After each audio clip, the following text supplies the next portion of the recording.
स्वामींची जर तुम्ही सेवा करत असाल तर तुम्हाला या पुस्तकाचा खूप उपयोग होईल. कारण का की यामध्ये स्वामींच्या सगळ्या ज्या काही सेवा आहेत त्या सगळ्या सेवा यामध्ये दिलेल्या आहेत.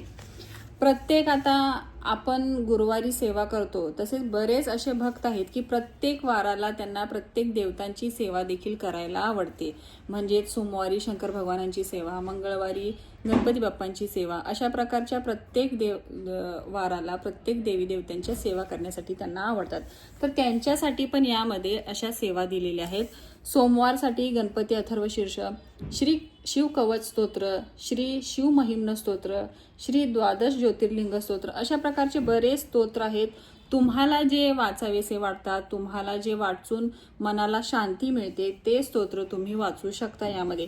आता सोमवारच्या या सगळ्या सेवा दिलेल्या आहेत म्हटल्यावर तुम्ही या सगळ्या सेवा पण करू शकता. पण तेवढा तुमच्याकडे वेळ नसेल तर त्यातील एखादी माळ तुम्ही करू शकता. आता काही काही स्तोत्र मंत्र 11 माळी म्हणायला सांगितलेले आहेत, पण ते तुम्ही 3 वेळा 5 वेळा अशा पद्धतीने सुद्धा सेवा यामध्ये करू शकता. काहीच न करण्यापेक्षा थोडीफार केलेली सेवा कधीही चांगली. तर प्रत्येक वाराला सोमवारी, मंगळवारी, बुधवार, गुरुवार